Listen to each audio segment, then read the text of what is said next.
أعوذ بالله من الشيطان الرجيم. Bismillahirrahmanirrahim. Assalamualaikum warahmatullahi wabarakatuh. Alhamdulillahilladzi anzala sakinata fi qulubil mu'minin liyazdadu imanan ma'a imanihim walillahi junudus samawati wal ard wa kanallahu aliman hakima. Puji dan syukur marilah kita serahkan hanya kepada Allah Subhanahu wa taala. Karena Dia tak bosan-bosannya memberikan nikmat kepada kita semua. Untuk itu mari kita gunakan seluruh nikmat yang telah Allah berikan hanya sesuai dengan apa maunya Allah. Selanjutnya salat dan salam marilah kita sampaikan buat khataman nabiin Nabi Muhammad Rasulullah sallallahu alaihi wasallam dengan mengucapkan Allahumma sholli ala Muhammad wa ala ali Muhammad. Harapan dan doa kita mudah-mudahan kita diakui sebagai umatnya di yaumil akhir kelak. Amin ya rabbal alamin. Baiklah penonton YouTube dimanapun Anda berada, pada kesempatan yang berbahagia ini saya akan menyampaikan sedikit motivasi, sedikit inspirasi bagi kita semua yang berjudul Al-Quran is my way of life. Al-Quran adalah jalan hidup saya. Apa maksudnya? Maksudnya ialah siapapun kita, manusia manapun, ketika dia dalam menjalani kehidupan di dunia ini, pasti memerlukan yang namanya petunjuk. Bahkan yang namanya handphone saja, ketika dia diproduksi, pasti dia dibekali oleh sebuah buku petunjuk atau buku pedoman. Gunanya untuk apa? Supaya handphone tersebut bisa digunakan secara benar. Begitu juga manusia. Manusia diciptakan oleh Allah, disertai juga dengan buku petunjuk yang kita sebut tidak lain dan tidak bukan adalah Al-Quran. Gunanya untuk apa? Supaya manusia tersebut selamat dalam menjalani kehidupan ini. Sebagaimana Allah Subhanahu wa taala berfirman dalam Al-Quran surah Al-Baqarah ayat yang kedua. A'udzu billahi minasyaitonir rajim. Bismillahirrahmanirrahim. Dzalikal kitabu la raiba fihi hudal lil muttaqin. Kitab ini Al-Quran tidak ada keraguan padanya dan petunjuk bagi orang-orang yang bertakwa. Orang yang bertakwa itu ada dua dalam ayat ini. Yang pertama, dia tidak ragu terhadap Al-Quran. Dia tidak ragu terhadap isi kandungan Al-Quran. Setelah dia tidak ragu, yang kedua, dia laksanakan, dia gunakan Al-Quran sebagai petunjuk dalam hidupnya. Karena dia yakin dengan menggunakan petunjuk dia akan selamat. Lantas apalagi yang didapat oleh orang-orang yang menggunakan Al-Quran ini? Allah Subhanahu wa taala berfirman dalam Al-Quran surat Yunus ayat yang ke-57. Bismillahirrahmanirrahim. Ya ayyuhan nas qad ja'atkum mau'izatum mir rabbikum wa shifaa'un lima fis sudur wa hudaw wa rahmatul lil mu'minin. Wahai manusia, telah datang pelajaran dari Rabbmu, yaitu Al-Quran, penyembuh penyakit yang ada dalam dada.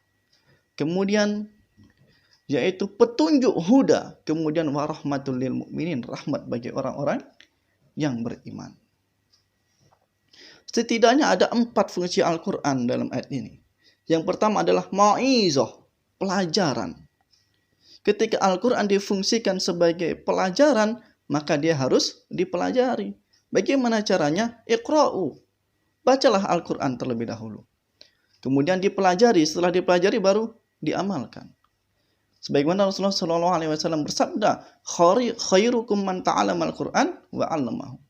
Sebaik-baik manusia di antara kalian adalah orang yang mempelajari Al-Quran dan mengamalkannya. Maka dengan kita mempelajari Al-Quran, pasti yang akan kita dapat adalah ilmu. Bukan saja ilmu di dunia, bahkan ilmu di akhirat pun, ilmu akhirat pun pasti akan kita dapatkan. Kemudian yang kedua, yaitu syifaa'ul lima fis sudur, penyakit yang ada di dalam dada. Semua kita pasti pernah mengalami yang namanya penyakit yang ada di dalam dada. Apa saja contohnya?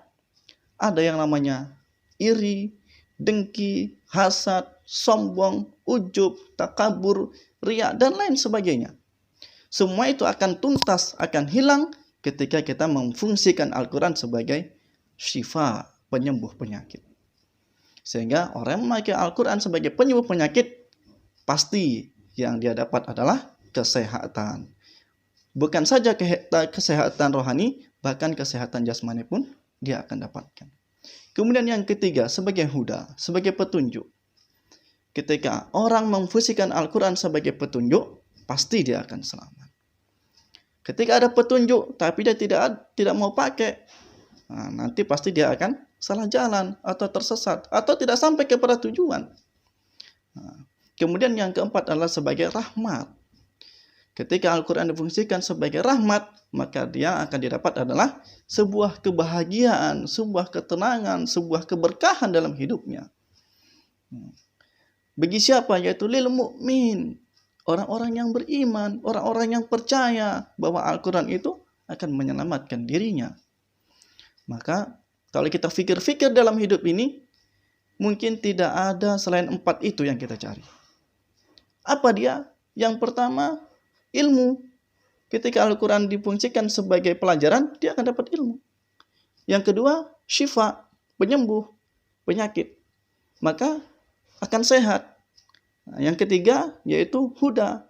Ketika Al-Quran difungsikan sebagai petunjuk, maka dia akan selamat. Dan yang keempat adalah rahmat, akan menghantarkan kepada kebahagiaan. Ilmu, sehat, selamat, bahagia. Itulah yang kita doa sehari-hari. Rabbana atina fid dunya hasanah wa fil akhirati hasanah wa qina adzabannar. Ya Allah, berilah kami kebaikan, kebahagiaan di dunia, kebahagiaan di akhirat, dan jauhkanlah kami dari api neraka. Bahkan bukan hanya itu saja yang ia dapat bagi orang-orang yang melaksanakan Al-Quran. Apa itu? Selain itu ialah dalam Al-Quran surat Al-Isra ayat yang ke-9. Allah Subhanahu wa taala berfirman, Bismillahirrahmanirrahim. Inna hadzal Qur'ana yahdi lillati hiya aqwamu wa yubashshirul mu'minina alladzina ya'maluna sholihat anna lahum ajran kabira. Sesungguhnya Al-Quran ini memberikan petunjuk kepada jalan yang paling lurus dan memberikan kabar gembira bagi orang-orang yang melaksanakan amal soleh, bahwa mereka akan mendapatkan pahala yang besar, ajran kabira, yaitu surganya Allah Subhanahu wa taala. Penonton YouTube yang berbahagia, di sini Allah memberikan hadiah yang sangat besar bagi orang-orang yang menjadikan Al-Quran sebagai my way of life, pedoman ataupun petunjuk jalan hidupnya. Kata Allah, ajran kabira, pahala yang besar ini akan dia dapat. Bagi siapa? Orang yang melaksanakan amal soleh, perbuatannya baik, fikirannya baik, kehidupannya senantiasa mengucapkan perkataan-perkataan baik, tindakan-tindakannya selalu baik, amal soleh. Kemudian apa lagi? Amal soleh. Orang yang beramal soleh itu disebut sebagai orang yang mukmin atau orang-orang yang beriman. Orang-orang beriman itu seperti apa? Yaitu orang yang menjadikan Al-Quran sebagai petunjuk dalam hidupnya, sehingga dia layak dan berhak mendapatkan ajran kabira, pahala yang sangat besar dari Allah Subhanahu wa taala. Bahkan ada jaminan dari Rasulullah sallallahu alaihi wasallam. Apa itu? Dalam sebuah hadis Rasulullah sallallahu alaihi wasallam bersabda, "Taraktu fikum amrayni ma in tamassaktum bihima lan tadillu abada." Telah aku tinggalkan kepada kalian 2 pusaka. Barang siapa yang berpegang teguh kepada keduanya, niscaya dia tidak akan sesat selama-lamanya, yaitu kitabullah wa sunnatar rasulih, yaitu Al-Quran dan sunnahku, kata Rasulullah SAW. Begitu mulia, begitu bahagia, begitu tinggi orang-orang yang menjadikan Al-Quran sebagai jalan hidupnya. Maka harapan dan doa kita, mudah-mudahan kita dipandaikan oleh Allah, kita disemangatkan oleh Allah untuk senantiasa menjadikan Al-Quran sebagai jalan hidup kita. Demikianlah motivasi, inspirasi yang dapat saya sampaikan. Hadonallahu wa iyyakum ajma'in. Assalamualaikum warahmatullahi wabarakatuh.